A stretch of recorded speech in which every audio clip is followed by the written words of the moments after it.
मसीह खुदा में आज सुबह आप सब पर सलामती हो। मैं पास्टर सुहेल जॉन एक बार फिर मॉर्निंग डिवोशन के साथ आप सबकी खिदमत में हाजिर हूँ। हम सीख रहे हैं अपने इख्तियार की हिफाजत करें। खुदा के लोगों, हम इमाल 28वें बाब उसकी 3 से 5वीं आयत को देख रहे हैं, जहां पर पौलुस के हाथ पर सांप लिपट जाता है। याद रखिए, आपका हाथ जो है ये इख्तियार को पेश करता है, और पौलुस रसूल ने अपने इख्तियार की खूब हिफाजत की है। खुदा के लोगों, जब आप खिदमत के अंदर होते हैं, जब आप काम कर रहे होते हैं, तो याद रखिए दौरान खिदमत बहुत से ऐसे सांप होते हैं जो आपके इख्तियार के साथ लिपटना चाहते हैं, आपके इख्तियार को डैमेज करना चाहते हैं। और अगर पौलुस की तरह आप अपने इख्तियार की हिफाजत करें और आप उस सांप को जो आपके इख्तियार, आपके हाथ में लिपटने की कोशिश करे, अगर आप पौलुस की तरह उसे आग में फेंक दें, तो फिर याद रखिए आपके इख्तियार को कोई नुकसान नहीं पहुंचेगा।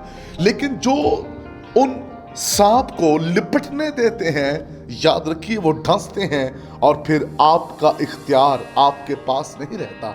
अगर वो सांप आपके ओहदे पर लिपट जाए, आपकी खिदमत पर लिपट जाए, तो फिर ओहदा और खिदमत कायम नहीं रहती, दिन ब दिन वो ख़त्म हो जाती है। इसलिए ईमानदारों को होशियार रहना चाहिए, हर वक्त बेदार रहना चाहिए और अपने इख्तियार की हिफाजत करते रहें जो खुदा के रूह कुद्स ने आपको दिया है। अगर आप उस इख्तियार की हिफाजत नहीं करेंगे, उस सांप को जो लिपटने की कोशिश कर रहा है आग में नहीं फेंकेंगे, तो फिर याद रखिए वो सांप आपके इख्तियार को, आपकी चीज़ों को, याद रखिए, बर्बाद कर देगा।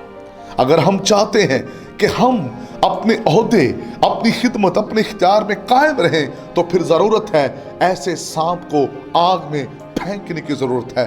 खुदा के लोगों, आज सुन मैं आपको बताना चाहता हूँ, शमसून जो खुदा का ज़बरदस्त सूरमा था, उसे चाहिए था जो इख्तियार खुदा ने उसको दिया है वो उस इख्तियार की खूब हिफाजत करता, लेकिन वो उस तौर पर उस इख्तियार की, उस बरकत की हिफाजत ना कर सका जो खुदा ने उसे दी थी।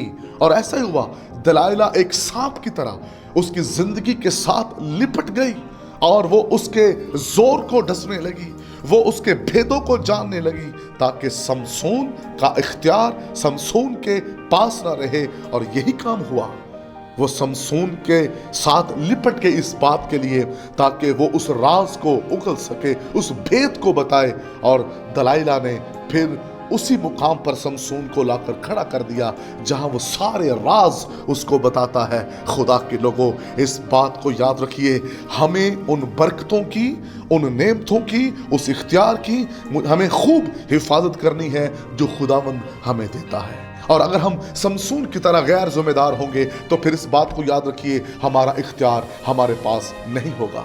खुदा के लोगों, हम फिर कल शमसून पर बात करेंगे और फिर इसे सीखने की कोशिश करेंगे। खुदा इस कलाम के वसीला से आपको बरकत दे। मेहरबान वफादार खुदा, मैं तेरी मिन्नत करता हूँ आज से बहुत से बहन भाई बरकत पाए, तेरा नाम जलाल पाए, यीशु नाम में।